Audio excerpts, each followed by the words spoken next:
Good evening, everyone. Before we begin, I'm just going to start with a land acknowledgement. The Lethbridge Public Library acknowledges that we are gathered on the lands of the Blackfoot people of the Canadian Plains and pays respect to the Blackfoot people, past, present, and future, while recognizing and respecting their cultural heritage, beliefs, and relationship to the land. The City of Lethbridge is also home to the Métis Nation of Alberta Region 3. So tonight we are welcoming for our spring author series, Dr. Jen Gunter, who is an obstetrician and gynecologist with nearly 3 decades of experience as a vulvar and vaginal disease expert. She's the author of the #1 bestseller, The Vagina Bible, and has been called Twitter's resident gynecologist, the internet's OBGYN, and a fierce advocate for women's health. She contributes to the New York Times and has a TED Talk podcast called Body Talk. She has written for a broad range of outlets from academic publications to the New Republic, Chatelaine, Self, The Cut, and many more. So we welcome Dr. Gunter, and we thank you so much for joining us tonight. Hello, hi. So as we're talking, if you have any questions that you want to ask Dr. Gunter, please just put them in the question and answer at the bottom, and we'll just answer them throughout the night. So does that sound good to you? Yeah, that sounds great. I was just going to say, I'm still thinking about, I had the most amazing coffee in Lethbridge. Did you really? I'm still thinking about when I was there. I can't remember the name of the little cafe, but the salad was so good and the coffee was so amazing. I know, it's crazy to think that was like probably one of our last events that we had before COVID. Yeah, no, I know. I'm going to erode the sort of the end of the Vagina Bible. I know a lot of the conversations I'm having with people, it's exactly that, they're like, oh, you were our last event. You were our last event. I'm like, okay, well, maybe I'm the first event of the Great Awakening. Yeah. Yeah, I shouldn't say Great Awakening because that's a QAnon. Oh, geez. Yeah. Of the new spring. There you go. I like that. Okay, so we had asked people when we were talking about your presentation to the community to send us questions. And so on the first questions that we received, and both Jonathan and I, when we received it, it was quite sad to us. And so I very much have been looking forward to presenting this question to you, maybe so you can answer what this person has asked. So their question is, due to severe endometriosis, I was diagnosed with early onset menopause at 35 years old. My OBGYN told me that life expectancy from the onset of menopause is 30 years plus or minus a couple of years.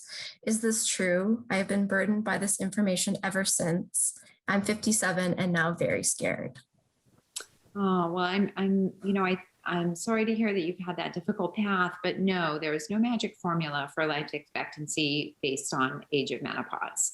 We do know that the earlier the menopause somebody has, the greater their risk of dying earlier if they don't get on hormone replacement therapy or menopausal hormone therapy.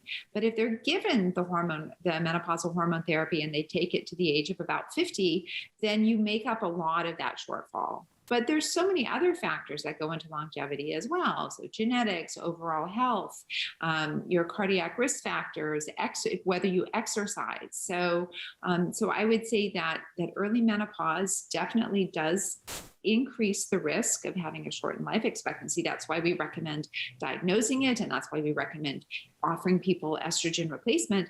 But it's not a prediction.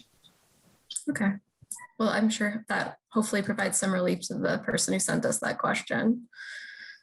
Somebody else sent us a question. I have been woken up by hot flashes for over 10 years now. I'm 65. Are they ever going to end?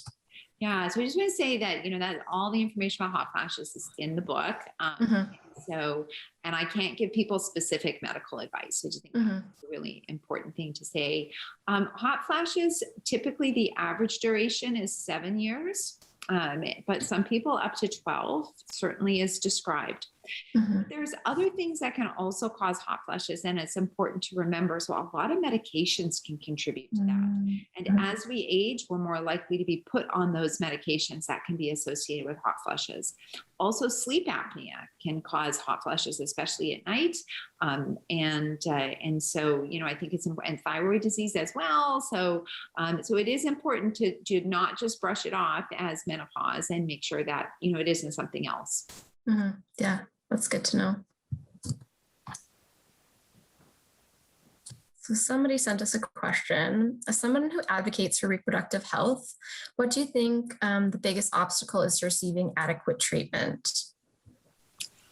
Well, it's, reproductive health is such a broad thing. You could be talking about contraception, you could be talking about abortion, you could be talking about access to infertility treatment, you could be talking about access to menopause care, or good quality prenatal care for that matter.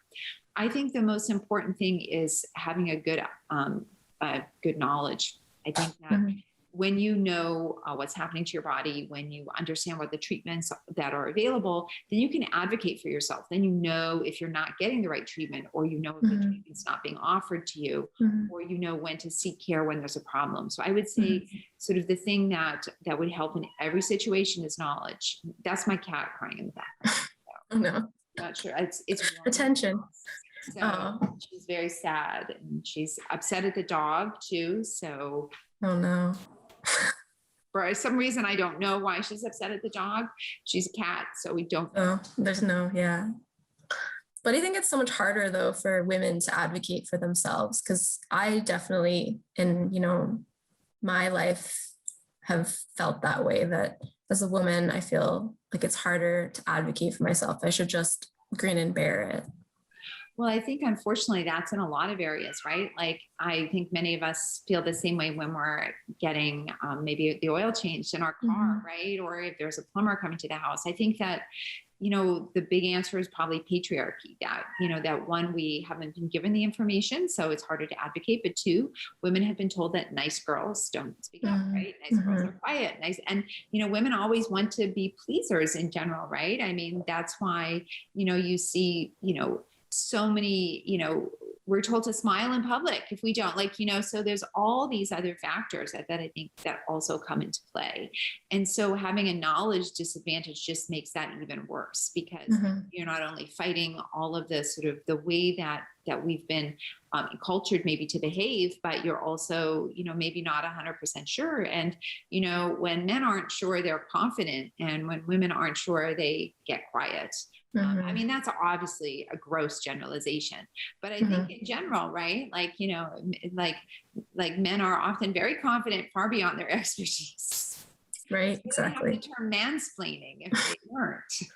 I mean, why is it called menopause? I don't. Well, that's nothing to do with men.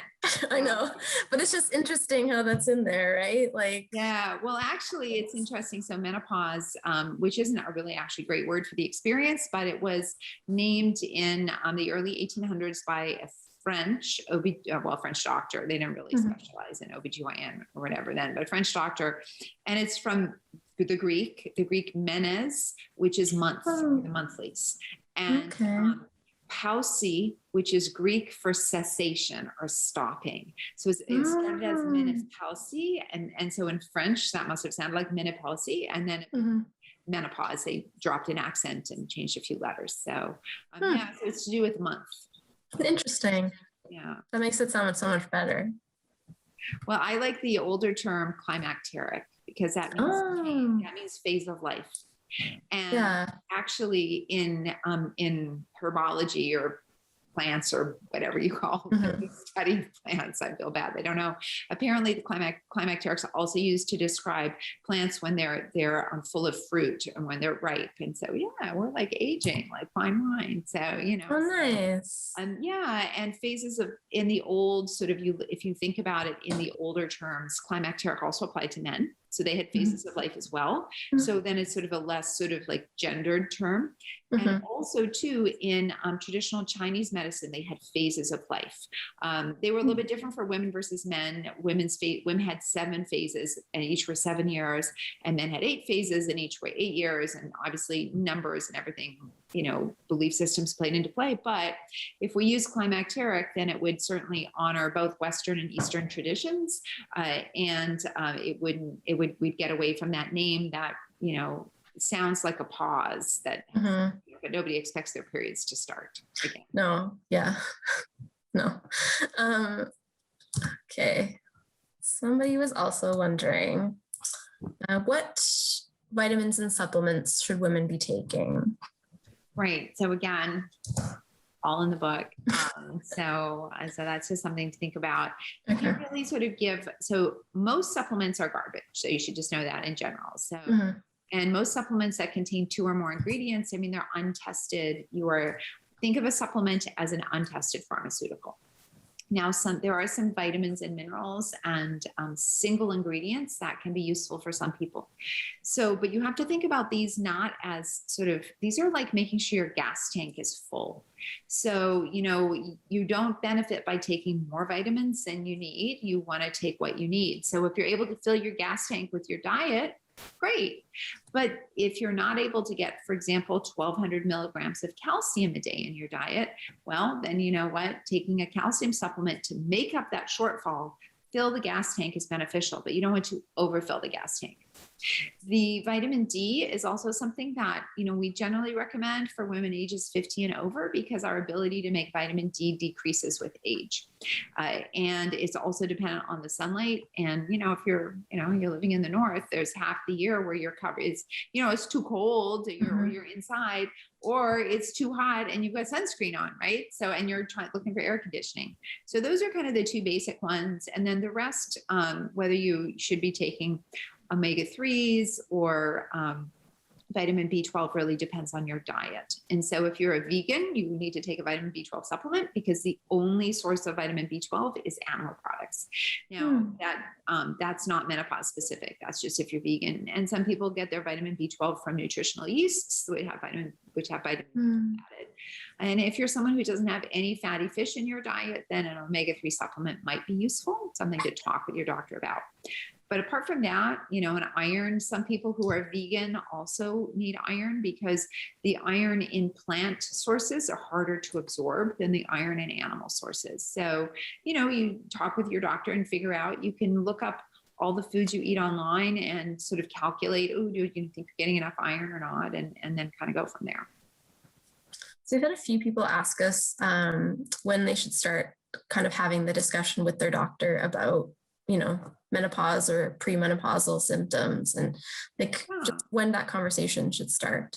Well, so symptoms generally start in the 40s, but they could obviously start a little bit earlier for some people. If you're someone who's going to end up going through menopause at 46, you could potentially have symptoms at 38 or 39, right? So because symptoms can sort of be anywhere from sort of 4 to 8, 9 years before menopause, and it kind of varies. So, certainly if you're having irregular periods in your 40s, that's a time, or, really heavy periods, that's the time to bring something up with your doctor. But it's a good idea to ask, what should you be looking out for, because based on your own personal history, there might be some individual things to watch out for. So for example, women who have type 2 diabetes are at much higher increased risk of heart disease as they go through menopause versus other women. So you want to make sure, have I had all my numbers checked? My blood pressure good? Is my cholesterol good? What else can you sort of tune up? Can we learn from our own family past as well? What our moms are dealt with, or what our aunts or grandparents or stuff like that? Does that fit into it? Yeah, it's a small puzzle piece, not a big puzzle piece. Okay. So certainly family history matters. If you have a family history of heart disease, you're more likely to have it, but it's not a prediction. So you might be able to mitigate some of that risk by, for example, exercise or taking statins for high cholesterol if they're indicated, right? So you might be able to mitigate that. With menopause, the age of menopause is less related to your mother. And there's some impact, obviously, but actually there's more impact with you're more like your sister is more likely to be more protected at your age. And that's because environmental factors matter more than, or as much, or even more than genetics. So sisters and mothers share 50% of their genetics. So if it was genetics, you would sort of think that you'd see more correlation with your mother, or a similar correlation with your mother and your sister. But it actually turns out that age of menopause is closer to your sister. And if you think about it, your mother grew up in a different household than you. So she had different environmental exposures at a young age than you did. Your sister is more likely to have had similar environmental exposures to you. So, but these aren't hard and fast. So, if your sister went through menopause at 46, that doesn't mean you're going to for sure, but it means that, maybe more likely compared to another age, but it's just kind of a piece of the puzzle. And there's no prediction if your mother had severe symptoms that you're going to have severe symptoms or vice versa. So everybody's very different. I mean, just like pregnancy, right? Lots of people, their mother had a simple pregnancy and they had a challenging one or vice versa. There's a lot of variables that come into play. Yeah, I was actually in preparation for this asking my mom about how, her process was. And she told me that because she has 5 older sisters. And she said that when she went through menopause, all of her older sisters had hysterectomies, not her. So she had no idea kind of what to expect. And they all went through it in a very different way. So, right. Yeah, so that's pretty common. Okay. Someone wants to know about if the time in which you start your periods also affects when you'll start menopause, or if that has any factor. No, it doesn't. Unless you started really late, like after 16, then that might delay. The average age of menopause is 51. And so if you started your period really late, it might be 52. But that's because the process that triggers the start of your period is very different from the process that triggers menopause. So I tell people to think about it like filling a bucket with water and then emptying a bucket. They're 2 different processes, right? How you filled the bucket has nothing to do with how fast you empty it, right? So it's kind of like that. Oh, interesting. Somebody else is wondering, what symptoms are women most likely to seek treatment for? Well, there's a big variation, because different people are bothered by different things, right? But I would say, the most common symptoms that people seek treatment for are irregular heavy bleeding, hot flushes or difficulty sleeping at night, and vaginal dryness.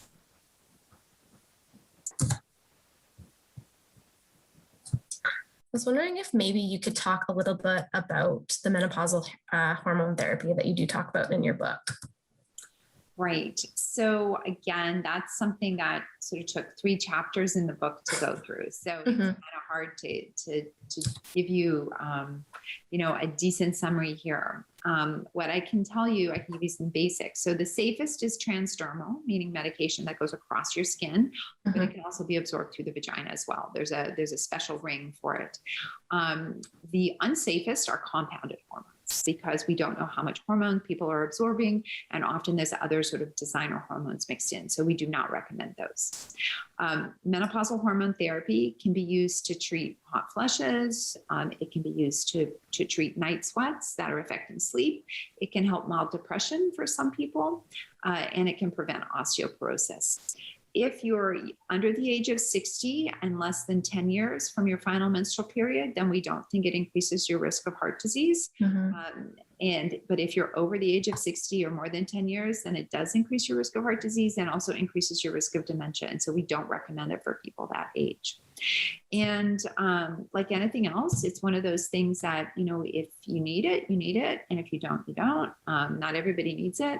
If you're not at risk for osteoporosis, you're not having super bothersome symptoms, you don't need to have it. If you have a uterus, you need the hormone progesterone or progesterone-like hormone to prevent yourself from getting cancer. Because if you just give estrogen by itself, it can cause cancer. And so the risk of breast cancer in general, after about 3 to 5 years of use, is sort of 6 per 10,000 women per year. So it's a low risk, but not 0. And what that risk means is different to different people. But certainly taking it for 3, 4, or 5 years, the risk is about as low as any medication can be. Really, the risk sort of starts to accumulate kind of more the longer you're on. Yeah, I think you always hear those like warnings of like, you always hear the flashy, like, oh, it causes cancer, right? So then less people are. Is profitable, right? That's these papers. as opposed to, I also tell people that, there's great medications that are not hormonal to prevent osteoporosis. And they also have rare side effects of something called osteonecrosis, which is a bad complication, actually affects the jaw. But the risk is 3 per 100, it's like, 1 to 10,000 per 1 to 100,000. So these are very low risks. So what are women supposed to do? Are they supposed to take nothing and just have their bones crumble because of a low risk? No one ever talks about the fact that Viagra has a 3 per 100,000 risk of blindness associated with it. We say men can make the decision, is that risk worth it for them or not? And so this idea that we're frightening women from osteoporosis medications, which can save their lives, really says something about what we think about menopause. Because, we don't frighten people about cancer treatments. I mean, if you look at cancer drugs, they're awful. They have awful side effects. And they can have awful long-term repercussions, but everybody in society accepts that the risk of those medications is worth it because of the treatment. Now, that doesn't mean people shouldn't be aware of the side effects and know about them so they can, stop or alter treatment.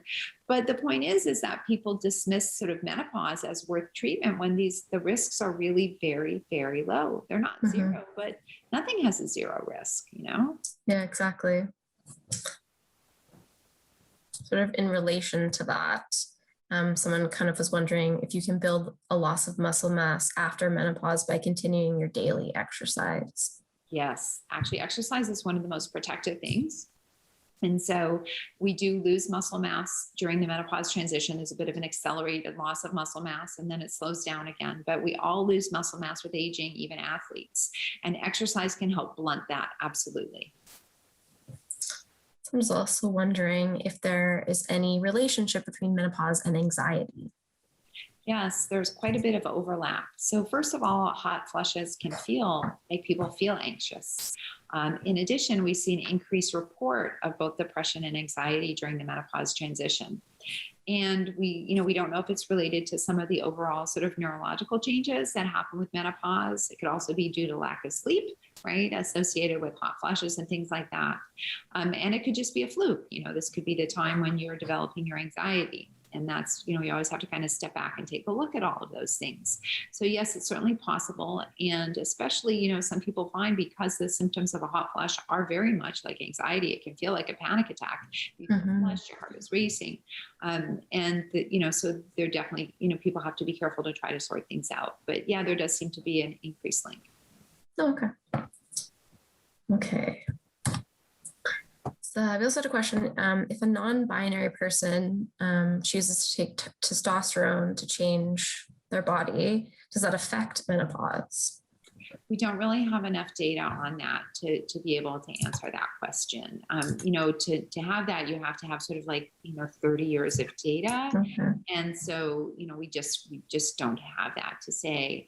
I can say sort of anecdotally for some people, there are no menopausal symptoms at all because the testosterone can be a treatment for that. So even though you are suppressing ovarian function with the testosterone itself is providing treatment. For other people, it doesn't, or the dose of testosterone that's chosen isn't enough to completely suppress ovulation. And so we just don't have any more data beyond that to say. Something to seek forward in the future, I guess, right?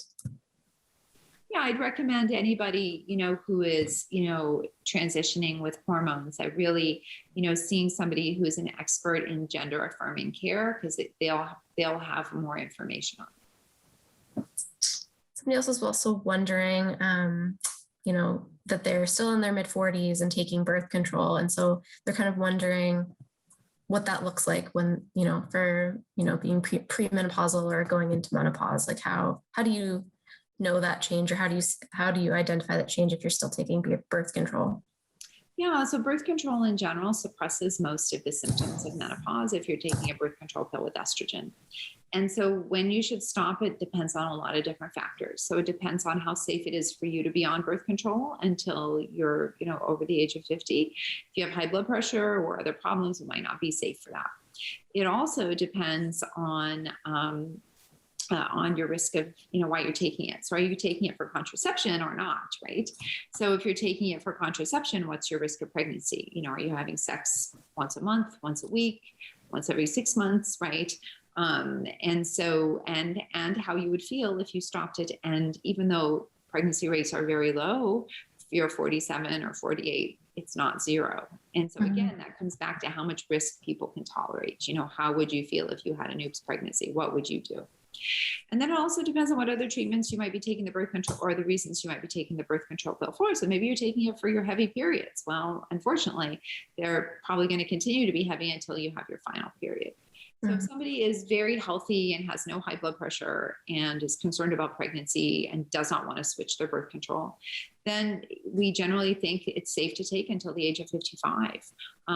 Just sort of understanding that would absolutely depend on if your cholesterol is elevated or your blood pressure is elevated, or if you have a strong family history or other things. If you're not concerned about pregnancy at all, and the problem is really just heavy bleeding, some people might want to switch to an IUD that has the hormone in it, so they don't have to have all that the high levels of estrogen that's in the birth control pill. So there's a lot of variables to consider. I was also wondering, growing up in school, we learn, well, depending on where you go to school, you have a lot of it, like you learn about sex ed, right? You learn about your body and what to expect. But I don't think there's ever a point where we learn about menopause, right? Like it's just, I guess you kind of hear in passing maybe what your own mother says or doesn't say. And so it's a lot of, trying to figure it out yourself. But I'm wondering,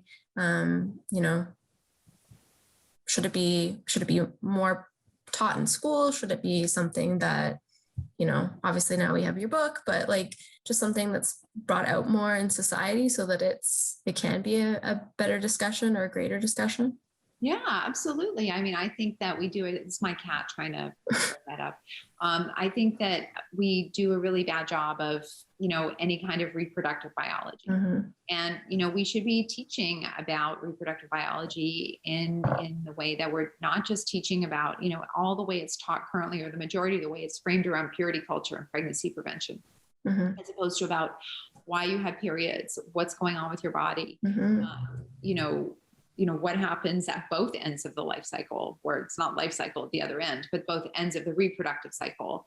And I think people should have all that information for a lot of different reasons. One, it's really cool science, but two, it's going to impact your life in a lot of ways. I mean, if even someone who decides they are never going to be sexually active with another person ever, if you have a uterus and ovaries, you're still going to menstruate. And if you're somebody who's got testicles and a penis, chances are in your life, you're going to speak to someone who has menstruated, right? So knowing what people are going through is actually really useful. So the other thing too is, many women menopause feel shame. They shouldn't, but when we don't talk about things, people feel shame. And so I think that, the more we can talk about things, the better. Yeah. It just seems like it's such a slow process.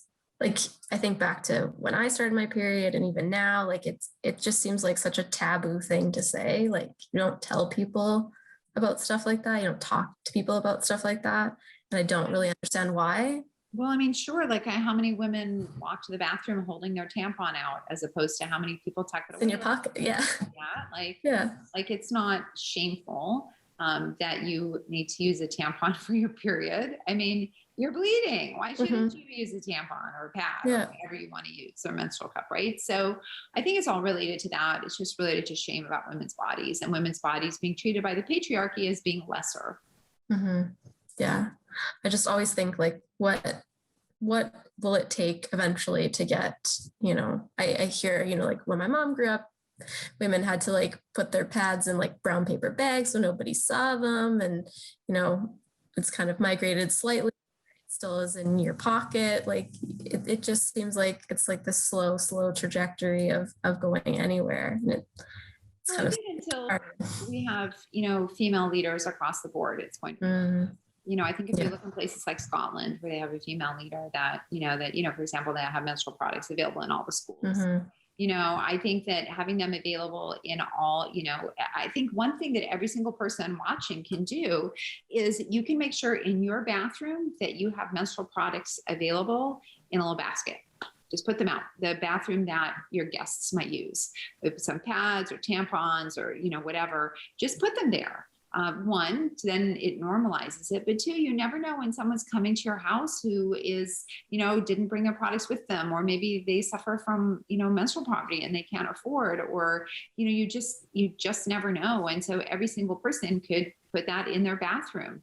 And if everybody did that, wouldn't that change things a little bit? Because you know what? Men are also using those bathrooms, and they do start to normalize it for men too. I know I often see those videos of like on TikTok of men trying to understand what a pad is and how it's used. And I'm like, mind blown that it's just a big joke, right? As opposed to just really understanding, the process that women go through. Yeah. Well, if your whole life you haven't had to learn about it, and it's just been a joke to you, why would you learn it? So yeah, I think that, that's, but, thinking about ways that you can normalize it, talking with your kids about it, it's not a big deal. But, again, like I said, just one act is just having, having the menstrual products available in every bathroom, right? And you can walk the walk by doing it in your own. I like that. Everybody take that away from tonight. Okay, somebody was also wondering about the struggle of having a shortage of OBGYNs and gynecologists. This particular person has waited over 2 years to get an appointment from a GP referral, and to discuss, they wanted a tubal. I'm 39, don't want any more babies. And so, Yeah. Unfortunately, I don't have an answer for that. Although, somebody who absolutely does not want to have any more pregnancies, even though it might not be what you want, certainly an IUD is a stopgap that many GPs can put in. Right? So that certainly is an option if there isn't a reason why you can't have an IUD. So, and there's several different ones on the market. So, I think that, there are a lot of problems, and certainly I think COVID, almost certainly would have had an impact, right?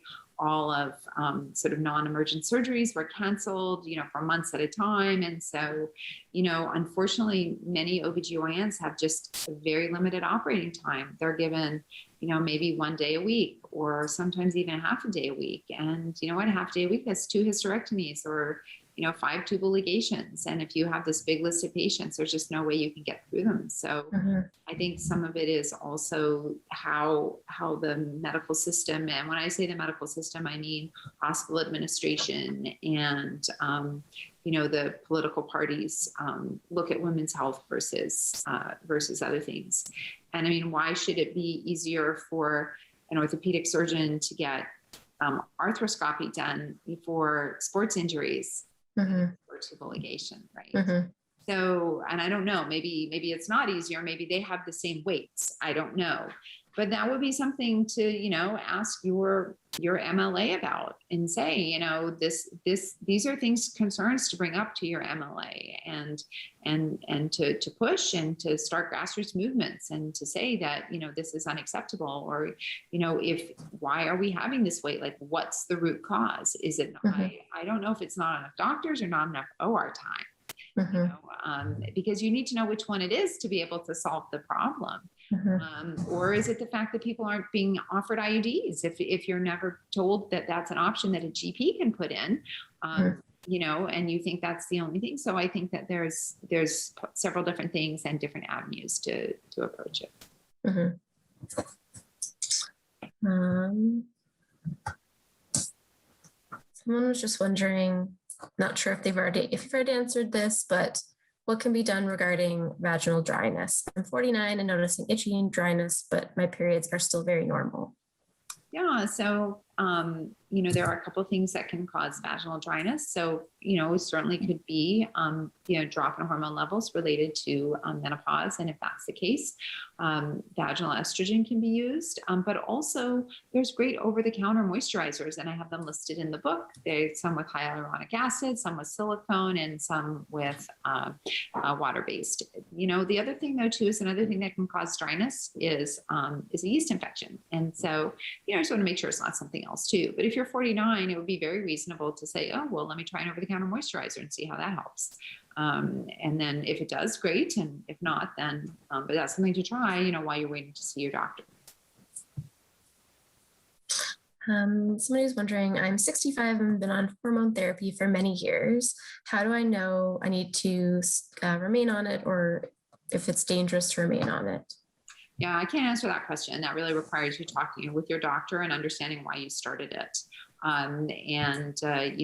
If you don't have any risk of osteoporosis, then I think there really need to be a discussion about why you're still on the medication. If you have a high risk of osteoporosis, then it may be very reasonable to stay on. So, and also depends if you're taking oral or transdermal. Most of us would not recommend staying on oral therapy long term.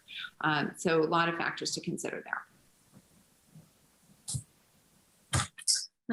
What are some treatments or supplements or things you hear about that you find the most enraging? Well, topical progesterone, which is a total scam. Progesterone is not absorbed through your skin. The molecule can't be. So all those products are a scam. And that also includes the topical yam creams. This whole lie about compounded hormones, which I alluded to earlier. And also this sort of lie that some hormones are sort of quote, quote, bioidentical or plant-based, and that makes them safer. Well, the estrogen that's made by your ovaries is what gives some people breast cancer. That's as bioidentical as it gets, and that's obviously not safe. So whether a hormone is made by your body or not does not make it safe for you. So what makes it safe for you is it's studied in that situation. So people should do away with the bioidentical term. The other thing is every single hormone that you take can't be bioidentical because it's all, except for Perimenopause, which comes from horse urine, it's all made from the same plant source. So whether you get estradiol from a pharmaceutical company or you get it from a compounding pharmacy, the raw hormone comes from the same place. It's all made from either soybeans or yam. But to call it natural is really, it'd be like saying gasoline is natural. I mean, yeah, it was dinosaur bones once. So what they do is they take a compound from yams or soybeans, and through a multi-step process in a lab, exposing it to multiple different chemicals that break bonds and make new bonds, they convert it into hormones. And so every single estrogen or progesterone or progestin that you take, except Perimenopause, is made that way in a lab. It's all semi-synthetic. So this idea that some is more natural than others is simply a marketing lie, and that's really enraging. Interesting. Also, I'll add it can't be bioidentical because the estrogen that your body makes is made from cholesterol. You take cholesterol and your body converts it into estrogen.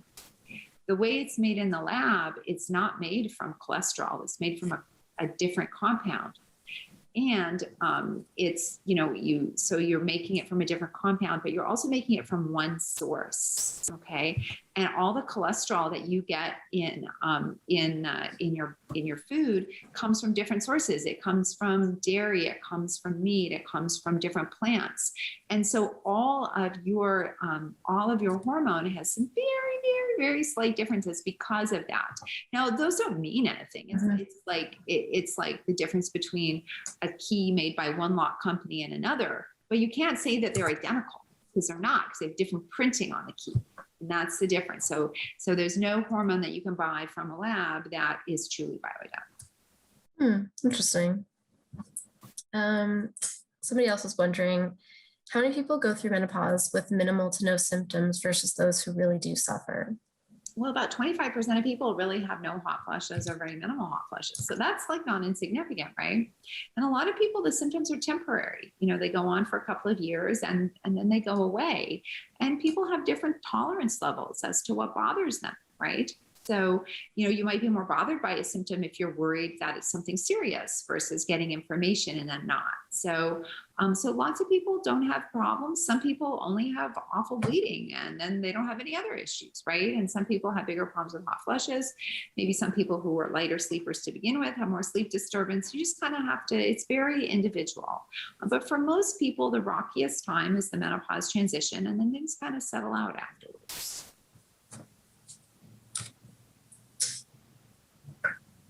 Someone was also wondering, they have had pretty irregular periods most of their lives. So they're kind of wondering what something like that would look like for them going into menopause.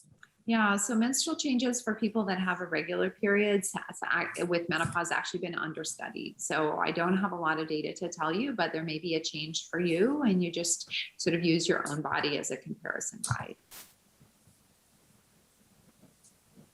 Someone's also wondering if there are any correlations between hormonal change and potentially losing your hair.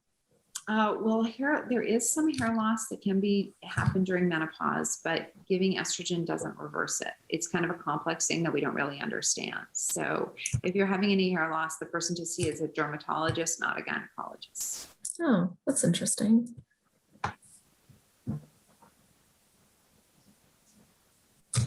Okay, somebody was wondering what the biggest misconception that you address in your book is.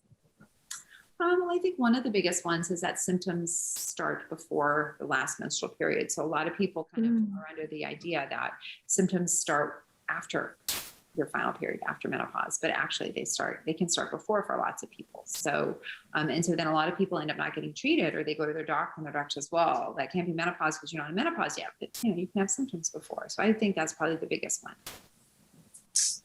Also, when I was reading your book and just sort of, like I said before, talking to my own family and just sort of, thinking about, reproductive health and stuff like that, and just how women are perceived in society. One of the things that I really thought about was that you don't really see older women, or you don't really see women going through menopause, like in mainstream media and television and stuff like that. I was wondering if you've sort of seen a good portrayal of that aspect of people's lives in our media. No, I think menopause is either treated like a joke or it's ignored. And so I think that there's a scene in Fleabag where Kristen Scott Thomas I've seen the clip. I've never actually seen the show, but she does talk a bit about how it's also great. It's great to not have your period.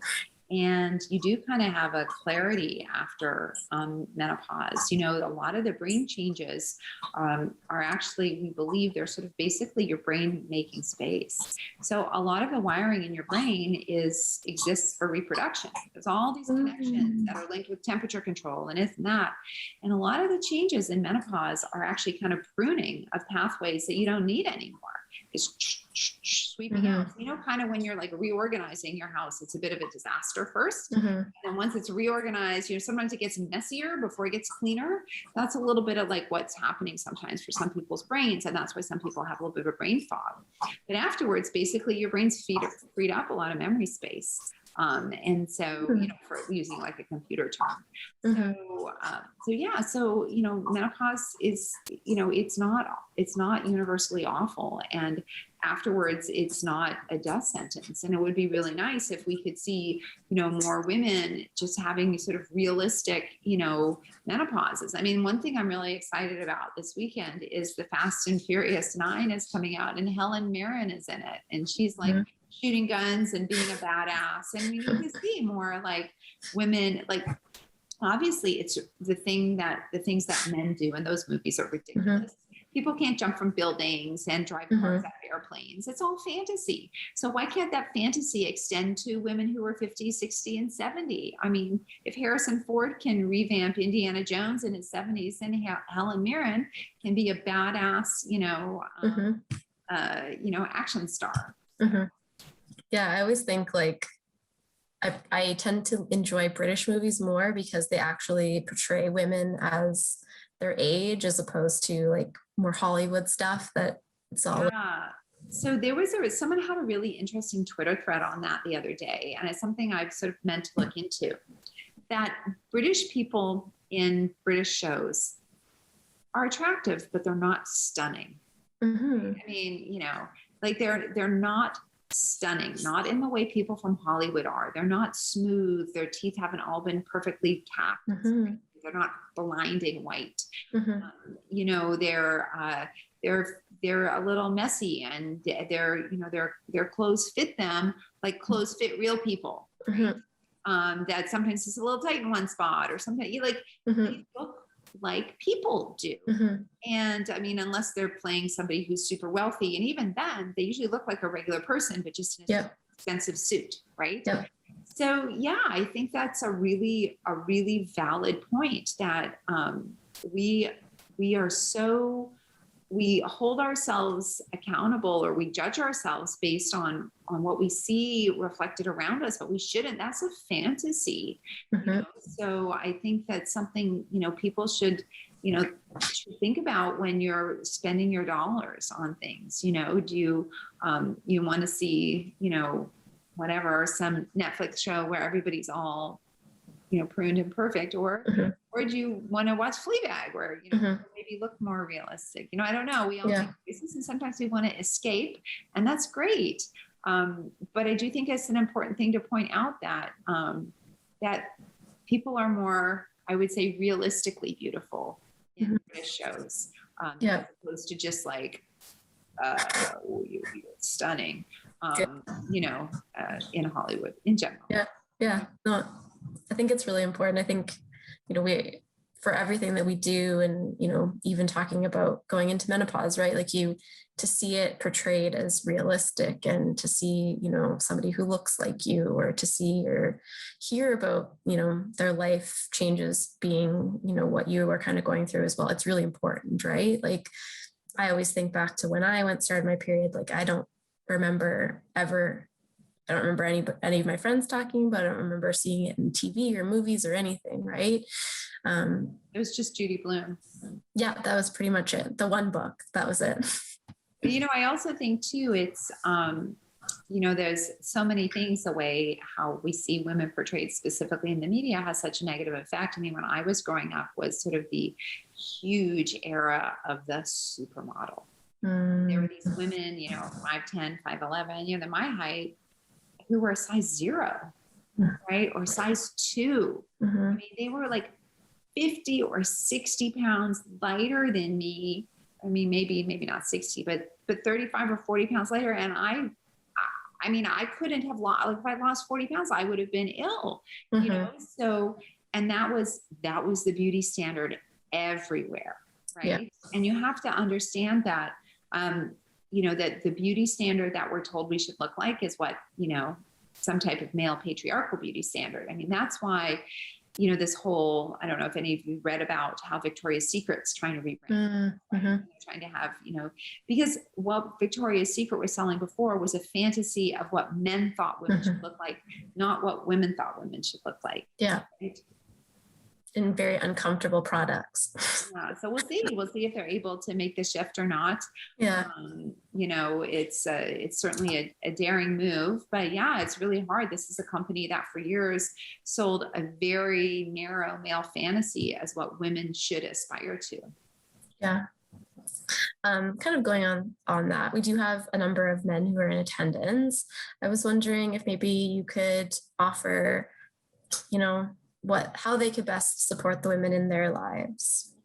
Well, I think learning about it, read the book, so you know exactly what's going on, and be supportive, but don't pander, and certainly don't say, oh, that's just menopause. Nobody wants to hear, oh, you're on your period, or that's just menopause. Yeah. Nobody wants to hear that. Don't ever say that. If you think that, go stop. Just so if somebody is having a symptom, you say, that must be so hard. Say that must be so hard. What can I do?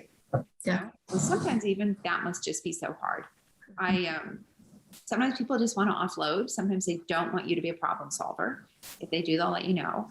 And for God's sake, give up control of the thermostat. Seriously, just let it go. Let the person going through menopause make the decision about the temperature of the house. If it is too cold for you, you can put on a sweater. You can put on a Canada Goose jacket inside if you need to. Okay. So, and on a freaking boiling hot day, depending on who does the cooking duties in your house, offer to grill outside. So somebody going through menopause doesn't have to be in a freaking hot kitchen cooking. So, Great advice all around. Okay.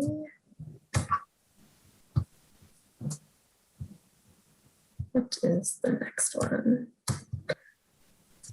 So in addition to your book, what are some other resources that you might recommend for women who are kind of want to learn more about menopause? Yeah, so the Society of Obstetricians and Gynecologists of Canada, their updated guidelines on menopause is going to come out, I think, in the next couple of months. So that would be a really good resource because that's going to be obviously Canada focused.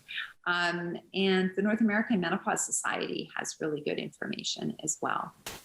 I would definitely not recommend reading anything by Christiane Northrup, who has sort of for years was sort of thought of as sort of like the doctor in menopause, because she's actually a QAnon conspiracy theorist who's anti-vax. Yeah, and she was one of the top 12 people spreading disinformation during COVID. And if you heard that lie about the COVID vaccine, not just affecting your fertility, but shedding and affecting someone else, that was her lie. Oh my goodness. Yeah. Wow. So, Yeah. so you just have to think, somebody who believes that, what other incorrect things does she believe? Mm-hmm.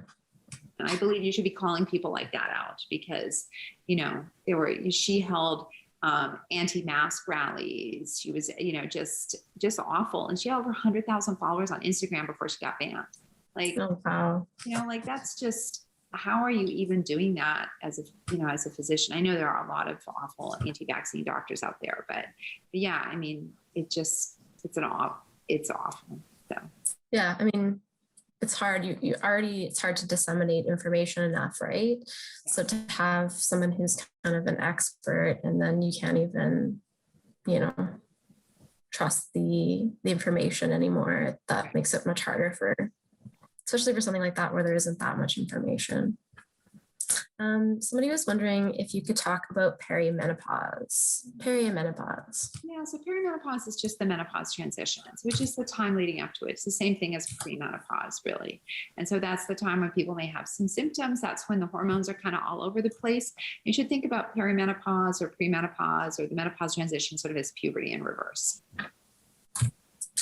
Someone was wondering, for those who find taking oral progesterone too sedating, is there anything you can do about counteracting the drowsy side effects?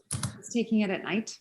That is the only way. Or you could think about a hormonal IUD to protect your uterus, and then you're getting very little hormone in your bloodstream. Someone also wrote, I find there's very little information on women's health after a complete hysterectomy. And is wondering, how to go about asking more questions about it or finding more information about it. Well, there aren't any really sort of specific things that change about your health with a hysterectomy. So you don't need cervical cancer screening anymore if you've had your cervix removed. And the only thing you don't have to worry about any bleeding problems because you've had your uterus removed. And assuming your ovaries are still in place, the only thing with hysterectomy is you may have a slightly lower age of menopause. So the inflammation from the surgery could potentially affect the health of your ovaries. And so that's just a possibility and just something to factor in. So, if you're 39 and thinking about a hysterectomy and everybody in your family went through menopause at 45, well, that could maybe lower your age. So just something to think about. That doesn't mean that people shouldn't or should have hysterectomies. It's just another piece of information to consider or to be aware of. But you'll still have symptoms like hot flashes or not. If you're not having any symptoms, whether you go on estrogen or not for osteoporosis really depends on your osteoporosis risk, which you don't need your uterus to calculate.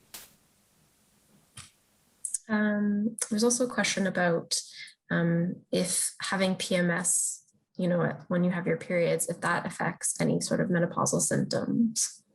There's not a lot of good data on that. So, for some people with PMS, it's a possibility they may have worse symptoms during their menopause transition, but for some people it might be better. So, for example, during your menopause transition, if you're going 3 to 4 months between each period, well, then you're having less episodes of PMS, right?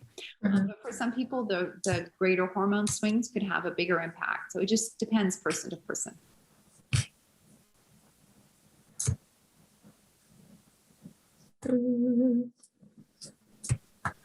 How does an endometrial ablacation impact menopause? I don't really know my cycle as a result of it. right? So an endometrial ablation burns out the lining of the uterus to treat heavy menstrual bleeding. And so you should still have hot flushes or not. So just like the discussion we had for the hysterectomy. So you'll be aware of symptoms. You'll get vaginal dryness if it's going to happen. You'll get hot flushes if they're going to happen. So it will be the same. The only difference is that, if you do get any bleeding, that's a little bit harder to investigate, but just something to make sure really tell your doctor if you're having any abnormal bleeding, kind of after when people think you're menopausal. We do have a question about people's regaining their sex drive after menopause has started, and wondering about if you could talk a little bit more about that. Yeah, so you really need to read the book for that. It's a really big, long discussion about what was going on in your sex life before. If you really are aware of the ways that sex is portrayed in society is not normal. So a lot of people think that you're supposed to be hot and horny all the time. And if you're not horny, that's a medical condition, but it's not. Sex drive can be very receptive, meaning until it's sort of suggested or offered, you're not really interested. And then when it's offered, then it sounds like a good idea and maybe you're interested. Also, libido can kick in after arousal, right? A lot of people are unaware of that. Every model that people see is what they see on TV and the movies, and 99% of that's garbage. So it's important to kind of unpack all of that first. Some people do have a decrease in libido during their menopause transition. And, if you're having depression or having hot flashes or not sleeping well, that can also affect, if you're getting no sleep at night, the idea of wasting any precious time in bed for sex might bother you, right? So you have to kind of look at all those things as well. Interestingly, hormone replacement therapy or menopausal hormone therapy doesn't seem to have an impact on sex drive because it's really unrelated to hormone levels. The first line treatment for it is really cognitive behavioral therapy and mindfulness techniques, which means kind of cultivating libido. And one of the best books on the subject is written by a Canadian, Dr. Lori Brotto, and it's called Better Sex Through Mindfulness. Yeah, actually, you recommended it at the last one, and I purchased it for our collection. And yeah. Wanted to make sure that one was definitely in our collection. All righty. Well, I hope it's getting signed out a lot. Yeah, it is. Yeah, as soon as I bought it, it had many, many holds on it. So excellent. That's great to hear. I'm going to tell Lori. She'll be thrilled. I think it's really important that those resources are available for people. Excellent. Fantastic. Yeah. Okay. So right before we end, I was wondering if maybe you could just offer, what you hope people can take away from reading your book. Well, I hope they can learn more about their body and learn about, we haven't talked about this, but the grandmother hypothesis, meaning that we have menopause for a reason, that it's not a sign of failure. It's a sign of strength. And that I hope that helps people think more positively about it. It doesn't mean that it doesn't have symptoms for some people, just like, pregnancy was awful for some people, or menstrual periods were awful for some people. And it doesn't make it right. It does suck that only half the population has to put up with that. But, there are people, just like there are people who have easy pregnancies, there are people who have easy menopause. And if you're not having an easy menopause, there really are a lot of treatments that you can do. But the number one best thing to keep you in your best health is exercise. And so especially weight-bearing exercises and weight training and resistance training. So if you are at any age and wanting to know how you can improve your overall health, and exercise touches almost everything in menopause, and especially actually weight training and resistance training.